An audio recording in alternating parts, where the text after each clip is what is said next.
Hey, Charlie, brilliant to see you today. Great to be on. Thanks for having me, Caroline. Oh, do you know, we've just had a little confab before we pressed the record button, like trying to remember when we first met and how it all came about, and years and years and years ago. But a lot changes in property, doesn't it? A lot changes. Yeah, it's the ever-changing landscape. I think always twists and turns, but yeah, we've packed a lot into the last few years, so it's been good fun. Yeah, it's great fun. So, not without its challenges, but I think our listeners are in for a real treat today. Can you just kick off and give a little background of pre-property? What was your life like? And then what drew you into that pathway? Yeah, so I'm originally from South Manchester, Stockport to be exact, and I grew up in that area, and I actually ended up going to university in Newcastle upon Tyne, up in the Toon, where I studied mechanical engineering, and basically was following in the footsteps of my father. You know, my Superman, the guy who could fix anything. That's what I tell my kids now. Whenever anything breaks, I'm like, "Daddy can fix," and they always go, "Nothing." But yeah, I went up there to study a proper degree. That's what I was hoping it was, and did 4 years as a mechanical engineer up there. I then went off into industry. I found myself working as a graduate design engineer in an engineering business, and had a great career in engineering. Really enjoyed it.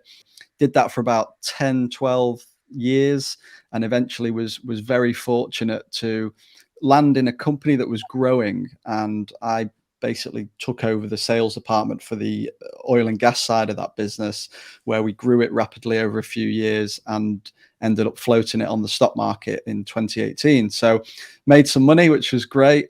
But at that point, we'd started a family. My wife's from the Northeast, and we'd had our first kid. We had one on the way, and we were like many people starting to feel the fatigue, I think, that comes from working in the corporate world and just feeling like you're a hamster on a wheel trying to earn a little bit more money, which means paying more tax, which means constantly striving to sort of get to that next position, in the hope that it will afford you the life that you want, but probably realizing that it won't unless you're very, very fortunate. And so, in answer to your question, we started to explore ways to create a secondary income stream, and property was one of a few things that we looked at, and we loved the idea of getting into property. My dad, who'd been in engineering, had been in property development as well, and we'd had conversations previously. And so it was kind of revisiting those conversations that led us to really get stuck into property. Okay, so you made the decision that property was going to be your secondary income stream. Then what? Because lots of people make that decision, right? And then they actually just get stuck.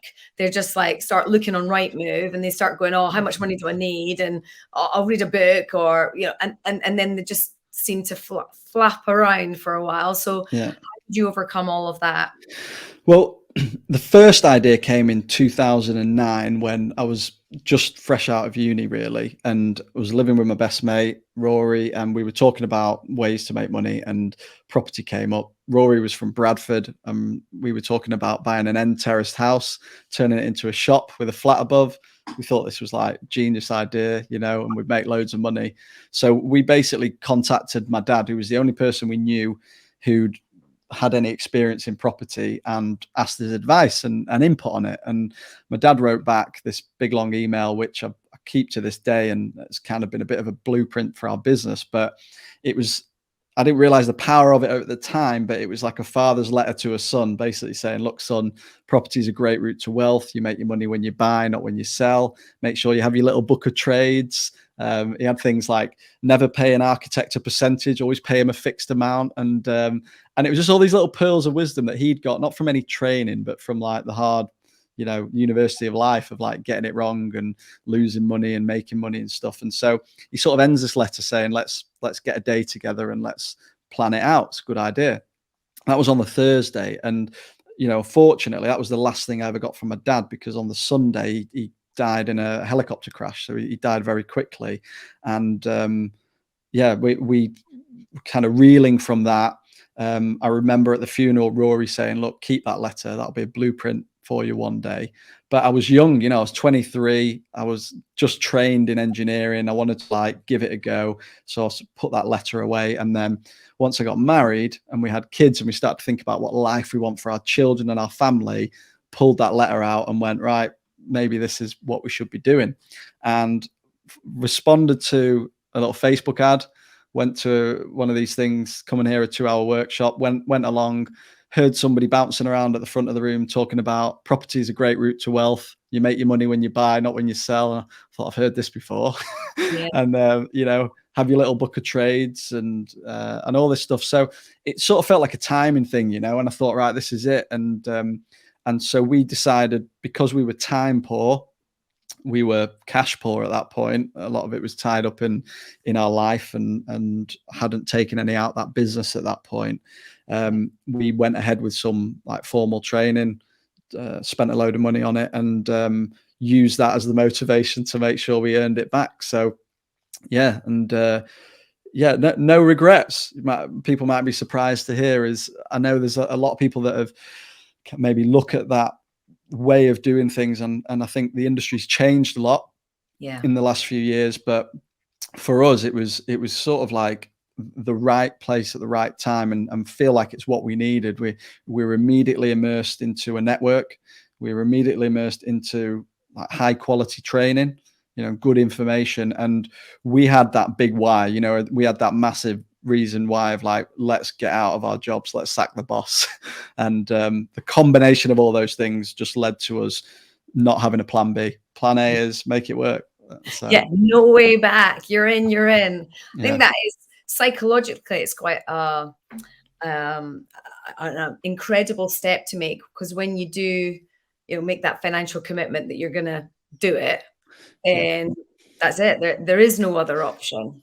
No. Okay, so what was the first strategy? You're time poor, both of you time poor. So, you know, a lot of our listeners will be in the situation that you and your wife were in. So what strategy did you opt for off the bat? Well, we thought we were time poor until we sat down with somebody who said, what are you doing with your week? And we realized a lot of it got wasted. And even with the busy lives that we didn't need 40 hours a week to do property. We probably needed 5 to 10 at that point. And we could find that within starting a little bit earlier in the day, finishing a little bit later, and looking at it as the next 6 months. If we can commit consistently and have some discipline about it, you know, those things that we kind of go, oh, we say to ourselves, oh, I'm tired. Well, not really. We get a bit lazy sometimes, don't we? And actually go, look, the motivation is look at where we could get to.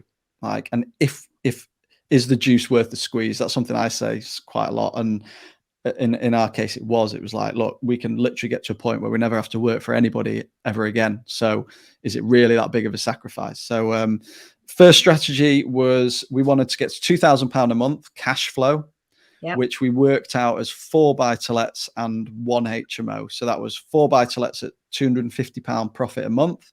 And the HMO was £1,000 a month.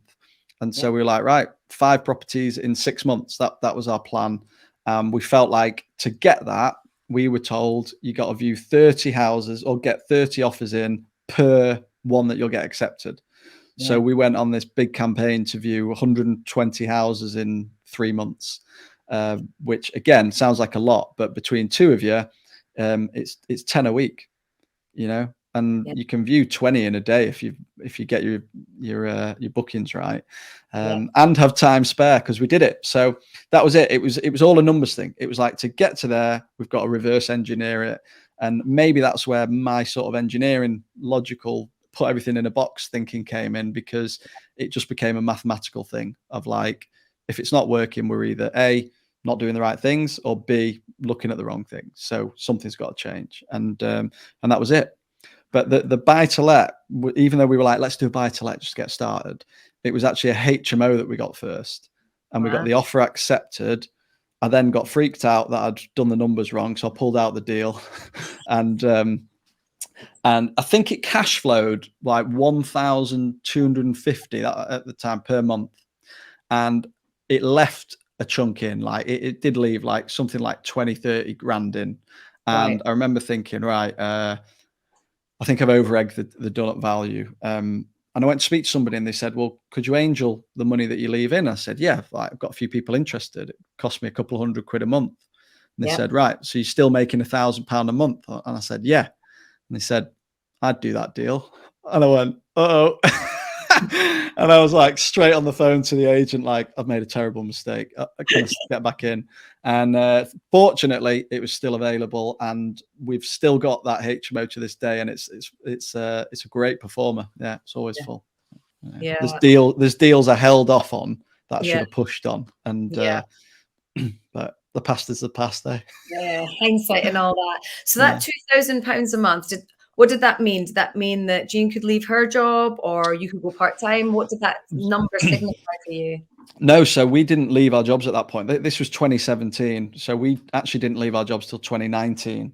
And that was partly strategic because there was some comfort in the guaranteed income that came from jobs, and also mortgageability was helpful. But what that meant was we read an article which I think you'll be familiar with, the Deadline to the Breadline article, Legal and General, and it's available for anybody listening. If you Google it, it's a study that Legal and General do every single year on how close the average UK household is to the breadline if they were to lose their income tomorrow. And at the time we looked at it back then, it was 60 days. And that scared us because we were like, oh my gosh, that's like 2 months.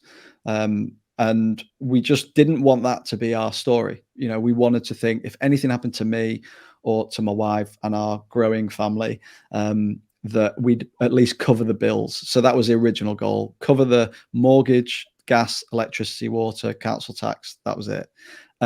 What's interesting now is that number's gone down. I don't know if you've seen recently. In 2020, that went down to, I think, 24 days.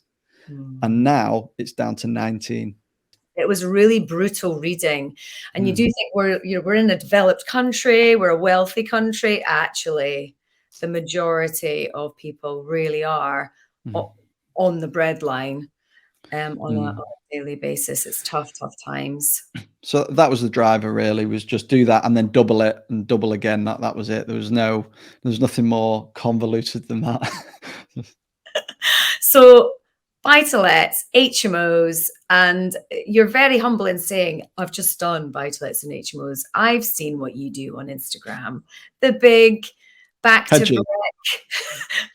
brick, the big stressful stuff that, I'm doing as well. And we all know how stressy it is. Or what drove you to go into the big, scary development side of it? I think, in terms of what gave me the confidence, I think I've always wanted to push for a bit more and, push myself and stretch myself. I think I had a bit of a creative, like an itch I wanted to scratch when it comes to that stuff. I wanted to learn about multi-unit blocks and convert buildings into flats and things like that. And also I wanted to diversify so that we could be competitive, across different strategies and have options if things were to not go well in one particular strategy. So when I look at it now and I think about the time that some of those large projects have taken, and I think how many single little houses could I have done in that time and just smash them out one after the other, there's a strong case to say that might have been a better option to have just stuck to one. But then I'd have missed out on the experience and the relationships and the contacts and all of that I've gained from doing them. So I don't know. I don't regret. We do get caught up, don't we? Because you get bored easily doing the same strategy over and over again. You think, okay, well, 5 buy-to-lets is the equivalent of 1 HMO. Well, 5 HMOs is the equivalent of maybe a block of units, right? A much bigger block of units is the equivalent of, the hotel or the care home or whatever. And you do feel like you keep pushing. But, I had someone ask me recently, when do you stop? Like, why do you keep doing it? And to be honest, I was like, good question. I always remember this saying, which is like, what's saying? You'll never look back and regret having spent more time with your children. Yeah. You won't look back and go, I wish I'd just spent less time with them. Like, so what I don't want to do is because life's different now. We've got like friends who are younger than us who haven't got kids, and they're, it's all push, drive, grow, expand, all of that stuff. And now, we've just had, like, last week, I had a daughter turn 3, a son turn 5, and I've got another daughter who turns 9 in September. But like, I was at a street dance party yesterday for them both, and I was having a right laugh, you know. And I think like I'm creating memories and experiences, and this was the whole reason, you know, it's kind of full circle. This was the whole reason we got into property, which was to create the life that we want, that we don't have to take holidays from, that we don't have to ask permission if we can have a day off. It's like, you know, I'll walk my kids to school with my wife if I want to. If I don't, I don't, and vice versa. So it's like, for us, what enough is like when we're at that point, and then it's okay, there's other things we want to do, philanthropic things and stuff like that will come into play. But I don't want to be in a position where I look back and go, I just didn't know when to stop. Just kept getting bigger and bigger, and it affected my relationships. You're spot on. You do it so that, you know, you can be that full-time parent. And yeah, my boy was in hospital last week for a couple of nights. I was staying with him. He's in for an operation this week, and all that stuff that when you can be there. I mean, our kids are probably going to need therapy when they're older because we're always there, right? But mine are just sick of visiting building sites. Why do we always go to like smashed up houses? Well, I'll tell you in a bit. What would you say is in your vision for the next couple of years, or your why that we talk about? What as a family unit, the 5 of you, what's that going to look like over the next couple of years or so? Genuinely want to be a great father and a great husband. I want to be present, and I want to be, I think moving forwards, I'm very, very aware that the next 10 years of my life are some of probably going to be the most memorable as a family, you know, in terms of the development of my growing family. I've always been inspired by people that use their business skills to help others, but from a place of strength. You know, I think I want to be able to give out, but I don't think you can give out from an empty cup, you know, and I want to be able to do something from a position of strength, whether that's fund other people's businesses, whether that's, you know, coach or mentor in a way that isn't just like a financial gain for me, but something that can raise up the next generation, or like just leave and impart something in others where they just go, you know, like that can form part of my legacy, I think. But at the minute, it's bringing my business experience, corporate experience, which is currently in the property world, and sort of partnering those things up. But I think moving forwards, I love building brands, I love building companies, and I love investing in people that have great ideas. Like I will get out of the way if I think somebody's better than me, or they're more capable. Like I don't consider myself to have like too big an ego for that. And I just believe that by doing that, hopefully I'll end up flying higher, you know, because I'll be surrounded by better people who see that I've not been out to try and get them. I've been there to try and help and support in the way that I can. So if we've got any listeners tuning in right now that are literally just at the stage of thinking about property, or they've made the decision that property is for them, but they're not really sure what to do, have you got like 2 pieces of advice for anyone starting out, you know, things that you've learned from your experience? Yeah, I think number 1 is, don't let anybody tell you that you can't do it, that if it worked for somebody else, it won't work for you. It's just not true. And if you choose to believe what they say about you and what they think, then you'll go down that road. But if you have this conviction that, look, I really feel like it's something we want to do, then go for it. Firstly, that's the first thing I'd say. You can do it. Like anybody can do it, whatever your starting point.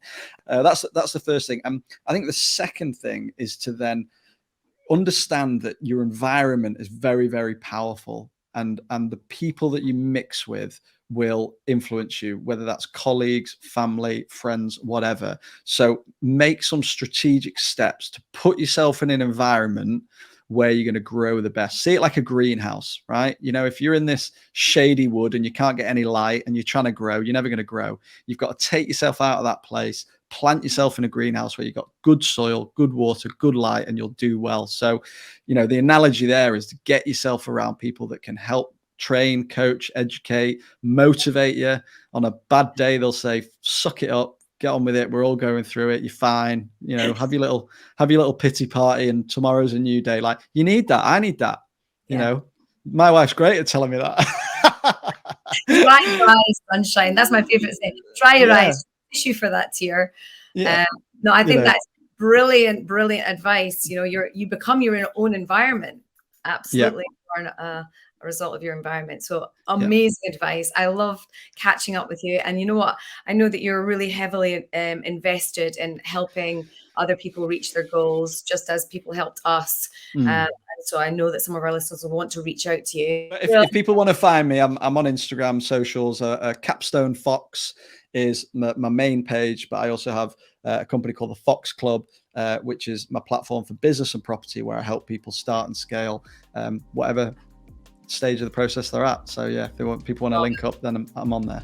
Love it, Charlie. Brilliant. Have a great week and can't wait to see some more dancing. You too. Thanks for having me, Caroline. Have a good one. Thank you, everybody. Cheers. Bye.